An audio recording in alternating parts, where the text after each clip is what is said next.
if you even have the slightest thought about opening your business, she'll just be like, what are you waiting for? Yeah. That's what she told me. Seriously. And if you're coming to me with that mentality of like, oh, well, I don't know. Well, by the end of that conversation, you're going to be like, okay, I'm going to open. Welcome, everyone, to another episode of Beauty Bound with Jackie and Crystal. Hey. So we have an exciting topic it's not that exciting, but it's gonna be useful. Yes. For everybody that is thinking about, I guess, leaving their jobs, taking their clients, and starting off on your own. Yes. I think a lot of people you're scared to go out on your own because you don't know what it is that you should do first. There's many things, obviously, but if you're already ready, you've been working at a salon and you're ready to just kind of leave and make your own money because you're tired of making that commission. And then there's a list that you have to follow, kind of thing. I always do recommend going into a studio to rent your own studio. Find something that's going to fit your budget at the moment, and always know that you're not there forever. You can't just, I don't know, like I feel you need, like I said, you need to do your research first. Although for Jackie, I just told her to fucking go for it. But I know. It was different. Yeah, with my story, and my situation, I just felt like even a studio rental was, more than fine for me right now. Yeah. And finding a place, that wasn't too expensive, that was doable. And actually, my husband gave me like the first 6 months of rent with my first place I was at, and that was really sweet. But that's another story, I feel like, for another time before I get into that. But we are going to talk just about how to get organized and start with organization, because there are just some things that. There's just a lot of things that I feel like if you wait too long to start, even just filing your taxes or something, or just only taking Cash App at first. It's like you have to find, a different, like an order of operations for how you want to run your business, and then what booking site you want to use, and separating your business from your personal, right, and making sure that when you spend money for the business, it is from your business account, and make sure you have a business account. You will never be able to see your profit if you continue to spend from your business account. Right. You will never get to see, and not because you're not making profit, you're literally just spending your personal money. And you're not seeing, and you're not building. And I think that's a big thing. You want to be able to build your bank account. Like, you want to be able to have enough money in your bank to either build your own salon, or just to be able, let's say if in 6 months something happens, you have enough money in your business to be able to help you survive for the next 6 months. Mm-hmm. You don't ever just want to be left with nothing or transfer money because you saw money in your bank. Yeah. Okay. You're just giving me that look. I know. We talked briefly or laughing about it the last episode. And then I talked to Crystal. I said, hey, we should actually talk about this and talk about bookkeeping this episode. So that's what we're going to do. But to get started, Crystal will take the floor or the mic, I should say, and talk about how do we get started? So to get started, let's say you already found your place, right? Mm-hmm. You already know where you're going to move in. You already have your studio. Then you want to file your mini salon license.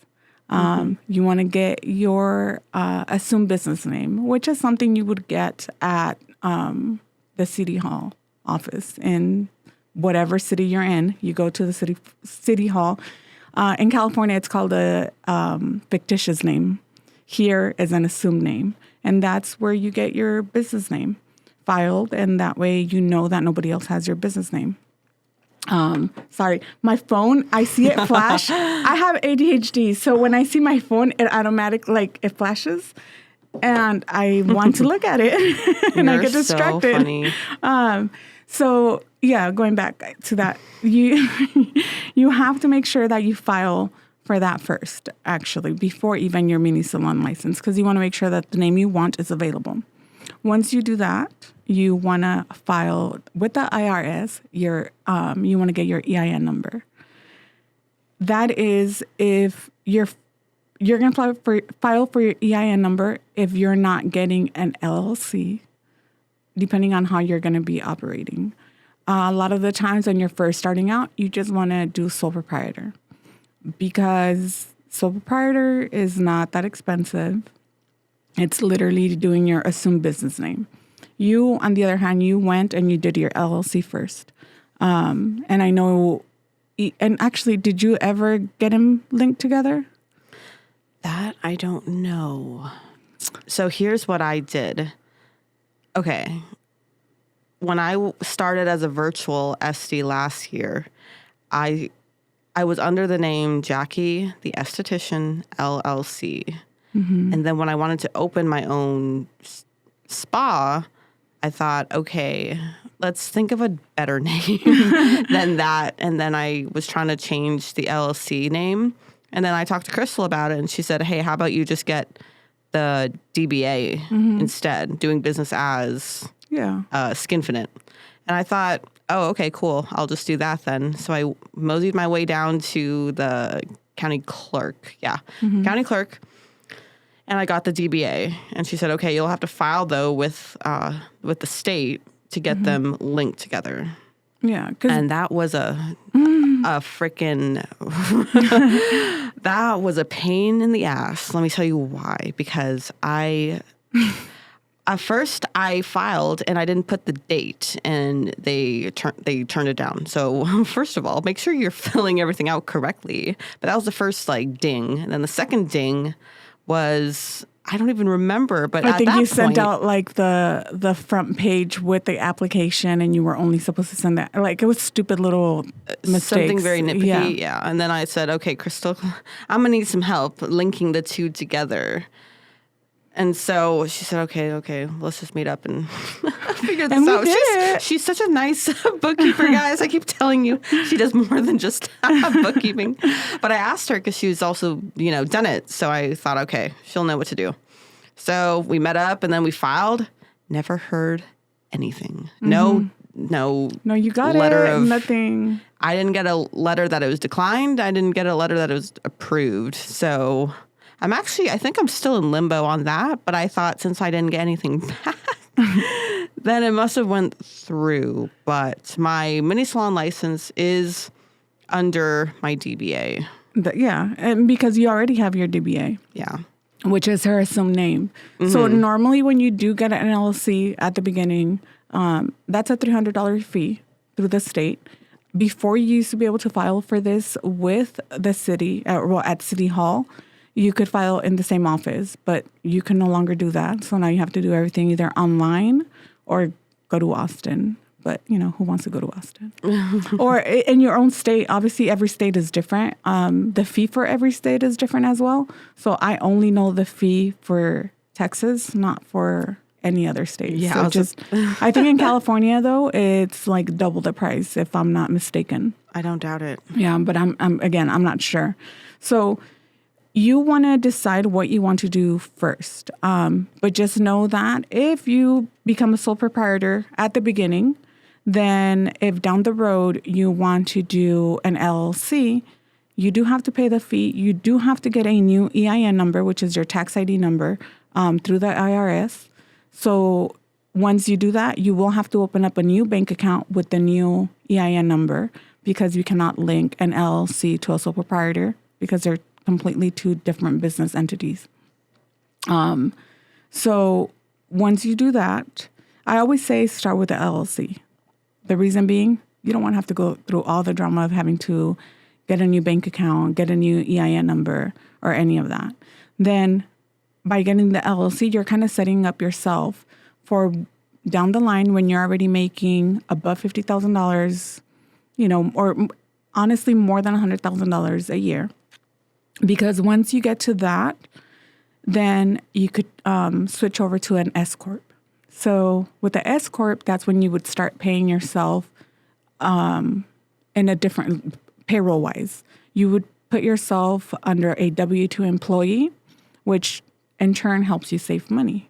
For that, you do have to speak to a CPA more because they know all the laws when it comes to the actual taxes and how that works, opposed to me, like a bookkeeper. Yes, I know all the basics. I know how it works, but I cannot give you tax advice when it comes to how you should file your personal taxes. But I do know how, I know how you should file when you're doing LLC, when you're doing sole proprietor, because that's a Schedule C. When it comes to S Corp, that's something that has to do with a lot more legal terms, a lot more laws, I think. And it again, that's your filing different because you're paying yourself as a W-2 employee. As far as once you go down the line, so you get your mini salon license, your fictitious name, your EIN number, and you're ready to open basically. Now, if you're going to sell product, which everybody should sell product, that is your breadwinner because your services, not that they're not your breadwinners, they are, but your products, if let's say you have a service, let's say you're just doing eyebrows, right? And you're only charging, I don't know, how much do you charge for eyebrows? For sugaring. Okay, I was sorry. I thought you were talking about like microblading or something. No, sugaring.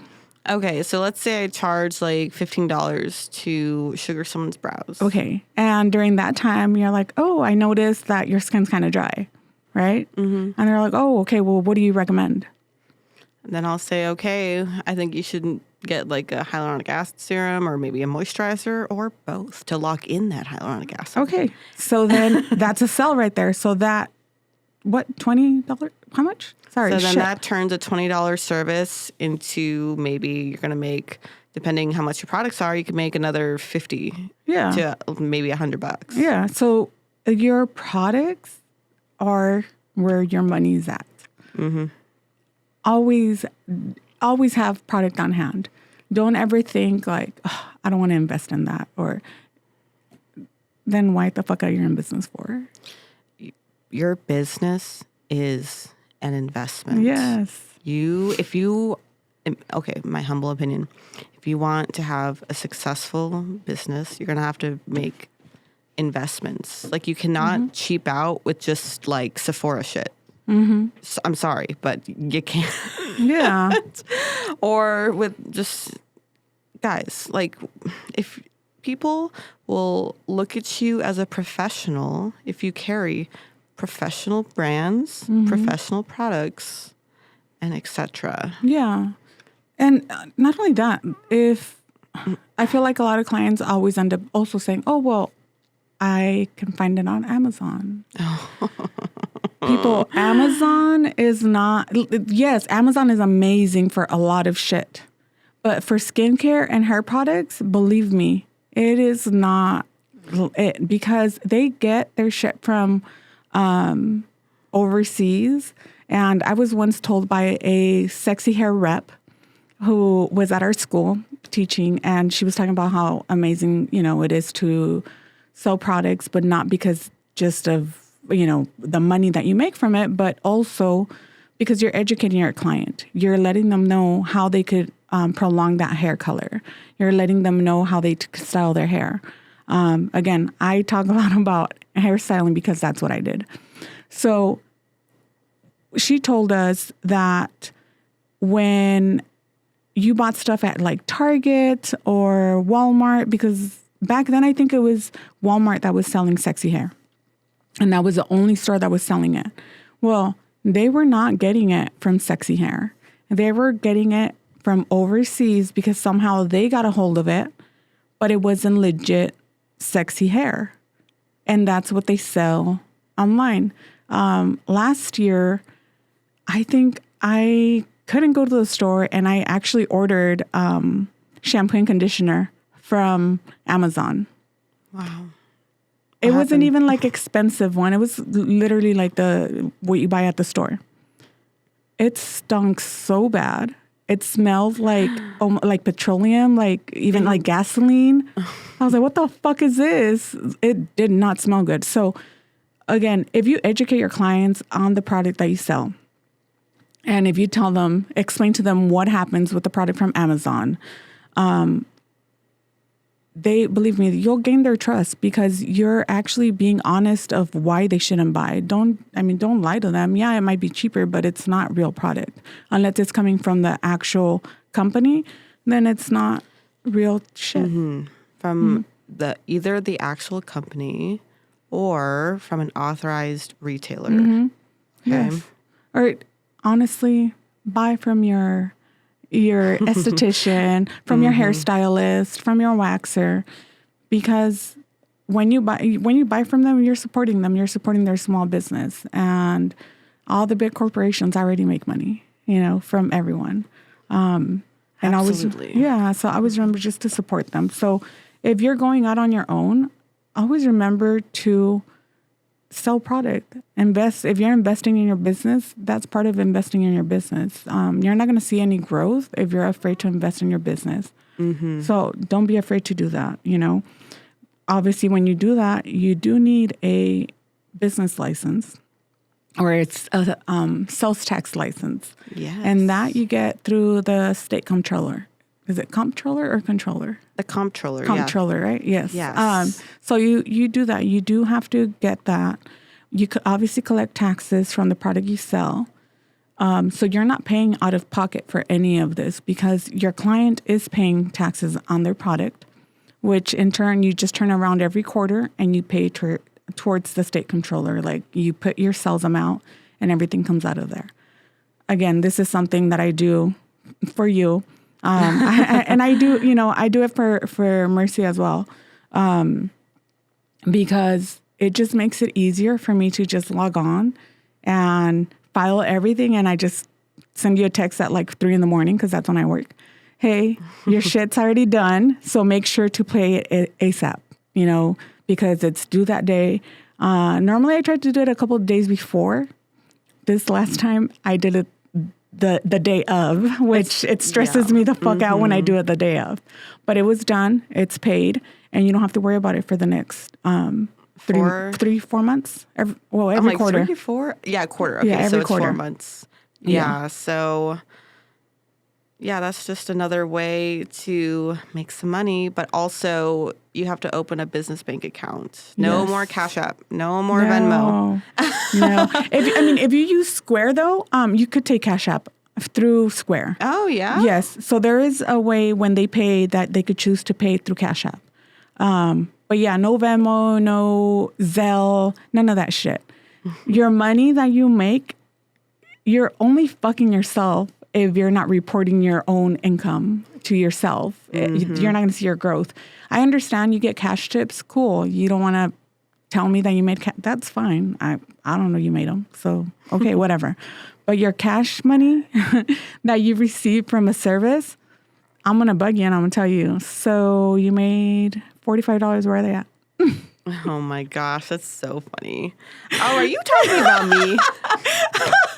There's things I've forgotten that I've made mistakes on. But they're not mistakes though. You didn't know, right? Like you just, okay. Like it just slipped your mind. It's not like you intentionally didn't deposit it. Or maybe you did. No, remember when I was checking people out on the wrong app too. Yeah. Oh, yeah. That's screwed. That's what. No. I'm like, that's what screwed me up. And then when people want to pay with cash, then I'm like, oh, yes, it's gonna get lost in my purse. It's gonna get lost in my purse somewhere. So. Yes. So, Crystal, tell me what happens if I'm running my business and I'm not filing my taxes. What's gonna happen to me? You're fucked. I'm just kidding. No, you have to file. If you don't file, obviously you have a business license. Obviously you have your EIN number. So you have everything that shows that you're a business. So if you're not filing and reporting how much you made, reporting your expenses, you you will eventually have to and get caught. Yeah, you will get caught. And then you'll they won't even take your deductibles anymore. Like, they won't even care if you spend money to run your business. They'll just charge you taxes on everything you made that year. And a fine, right? A penalty. A penalty? Okay. Yeah, there is a penalty. So always file your taxes. If you're a sole proprietor, you still get to file them with your, let's say you're married, so you still get to file with your husband, even if they have a W-2 and you have obviously your own business. So you'll do a Schedule C. And that's where you're going to report all your income and all your credit card tips, along with all your expenses. If you took any classes, any courses, you'll write all that off. Yeah. But file. Let's say I decide to open, dare I say, from my house. No license, no nothing. Oh. And we are just promoting on Instagram. What's going to happen to me? So I'll tell you from my experience. I actually got caught doing that in California. Oh no. Okay, tell me. I had recently closed my salon. So luckily I had all my stuff. I had an extra room where even when I had my salon, it was set up like a little salon. It had always been like that. Even because I would sit there and do my own hair. I would sit there and do my mom's hair. So it was always set up like that. And I had my nail station and everything. Well, when I had just closed, I started doing hair and nails out of my home again. Somebody reported me. And so it's always always know that there is somebody watching, and it could be your closest friends or it could be someone that doesn't like you. And you're never safe, One day somebody showed up at my door and it was state board. Oh, no. No. So oh my when God. they showed up to my house, they said that they had gotten a call that somebody was basically running a business out of their home, and they gave them my name. I had them come in, and I was panicking for a little bit because I was like, fuck, that room is set up like that. So I brought him into the room, and I showed him. I said, look, I just closed my salon because I did have boxes from when I had put all my stuff in there. I said, I just closed my salon. My room has always been set up like this because I do my mom's hair. I do, family's hair when they come over. Is that not okay?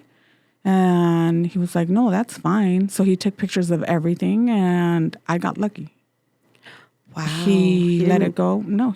He didn't do anything. Because he saw that I had boxes. But after that, fuck, I didn't want to do hair out of my home. I only took in my clients that I had always had, and I never posted it on Facebook. I never posted it anywhere. Wow, and you still got a call. Oh. Mm-hmm. So you have to be very careful. I'm not saying, obviously, it's not okay for you to do it. Sometimes that's the only way we could run our business, and I understand that. But know your laws from your state, because I know that now you're able to get I think, I don't know what it's called, but I know you could get like a license or something to be able to work out of your home, but it has to have certain things. Like you have to have your own entrance to it, its own bathroom, its own sink. It has to be separated from the home. So you are allowed to have it, but you have to have all the right permits for it. Yes. If you get caught, it is a fine. Like it will be a fine, and it's not a small fine. Yeah. And we're talking about Texas for this because yes, I'd consider that too, but you have to look and see, is your HOA, for example, going to allow it? Yeah. And whatnot, and that does go for every state too. Yeah. Yeah. So I think when you're ready to go out on your own, do it. Find a place that's going to be beneficial to you. And if you already have your clientele, then it'll be an easy transition from working at a salon to being out on your own. Yeah. And there's also, at least in Texas, you are allowed to be a mobile. I know an esthetician, you're allowed to be a mobile esthetician. Yes. But you do have to have your own unit. And there is a separate license for that. Yes. I don't know about hair and I don't know about nails. I know there's just different licenses. So I think for nails, you are allowed to do mobile. For hair, I don't know. But I know for like massage therapists and nail technicians, you are allowed to. Mm-hmm. Yeah. And well, now for estheticians as well. But as far as hairstylists, I honestly don't know. I never looked into it. I mean, I know there's, people that go out and just do hair for events and stuff. So that would... they style it. Some people do just makeup and hair. That's like a great way to start too. Yeah. So actually, then you can because you're doing mobile. With the styling, I guess. Yeah. I know with Estes, I think there's certain things you can't do, but it just depends. Yeah. I haven't looked into it enough, but yeah, there are options with starting out on your own. Yeah. And you can still be working at your other place and just doing mobile on the side. But I do highly recommend that if you're going to go out on your own, just... Crystal's all about just going for it. Just do it. Yes, because, okay, if you don't do it now, when are you going to do it? Are you going to continue to get paid that either 40% commission, that 50%? I don't know how much commission is. But I always thought about it this way. Okay, I could charge anywhere from $65 to $90 for a haircut, right? So then if I'm working commission, I'm only going to make about 40% of that. Why? Or 60% of that. Why? Like, I could never see myself making commission ever because I'm busting my ass for it. So I would rather pay rent at a studio or to have my own room somewhere and make the full amount. Mm-hmm. Yeah. And I think if you're thinking about going on your own and if you have questions, you could, I'll be more than happy to answer them. I do have a service actually where I do consult for when, if you're thinking about running your business, and you could book it through my website. But I always think, what are you waiting for? Yeah, if you even have the slightest thought about opening your business, she'll just be like, "What are you waiting for?" Yeah, that's what she told me. Seriously, and if you're coming to me with that mentality of like, "Oh, well, I don't know," well, by the end of that conversation, you're gonna be like, "Okay, I'm gonna open," because seriously, what are you waiting for? Yeah, don't wait around for anything. Just do it. Yeah, I mean, if the circumstances are right, the finances are there, then... And if they're not there, let's work. Let's work on it. Yeah, let's work on it. Let's get you there. Let's get you there to be ready to move out on your own. Yeah, because you don't have to necessarily have your own space for me to be able to help you out. You could literally be on commission and I could still help you out. So that's amazing. And she goes above and beyond, of course. I try. As always, she's helped me out so much. I think I've said that like every podcast, but I just want to see everyone succeed. I think, I don't know, because if you're fucking doing something, do it right. And if you fuck up, let me help you not fuck up. Right. And even at the start of your business, if you're even considering a bookkeeper, it's easier to start in the beginning instead of, I guess, in the middle. And then you're trying to, figure out everything and like the personal expenses and then the business expenses and then having to pay a catch up fee because then I have to catch you up from previous month. So to get everything right. Yes, it makes Crystal's job harder. So she asks, please. If you're ready, let's go. Let's do this. But obviously she doesn't mind, the backtracking. No. She's happy to do so. Yes. I actually enjoy I just started with a new client and I'm backtracking and it's just relaxing. That's what I sit down and I'm up till like 2, 3 in the morning. But I have insomnia anyway, so fuck it. Like, why not work? Yeah. I know that's me, but I'm up all night making pots and bowls and whatnot. But that's also relaxing. It is, yeah. That's my happy place, and hers is mine's numbers. Oh God, that scares me. Or shirts. Oh yeah, Yeah, our I t-shirts. made our t-shirts. Yeah, and Yes. that was fun. Yeah. I told her literally on Sunday. I said we should have shirts. She said, I'm on it. Yep. I went and got the shirts that day, and I got my vinyl and stuff, and I was like, okay, cool. Yeah. I know. And this is where you can see our different personalities. Like, we're so similar in everything. And then when I asked her, okay, how do you want your shirt? And she was like, oh, not without the background. And I was like, okay. And then, but for me, I'm like, I want the glittery background. So I don't know if you can see it on there, but I don't know. But yeah, yeah. Oh, I wasn't talking into the microphone, but yes. Oh, yeah, I know. So you can show yours on this side. Yes. Okay. So I have no background. I like to be very just minimalistic, you guys. So I just wanted. And I'm flashy. Oh my goodness. I just love the subtle like rose gold tint. And then I thought, I like how it is, that the letters are in bold and that's how I like it. And it's cool because I'm like, I was able to make both styles. Yes. Yeah. So it's cool. But yeah, guys, if you guys have any more questions or anything, feel free to either ask on our Instagram or ask on YouTube or wherever it is that you're listening to our podcast. Like, just ask away.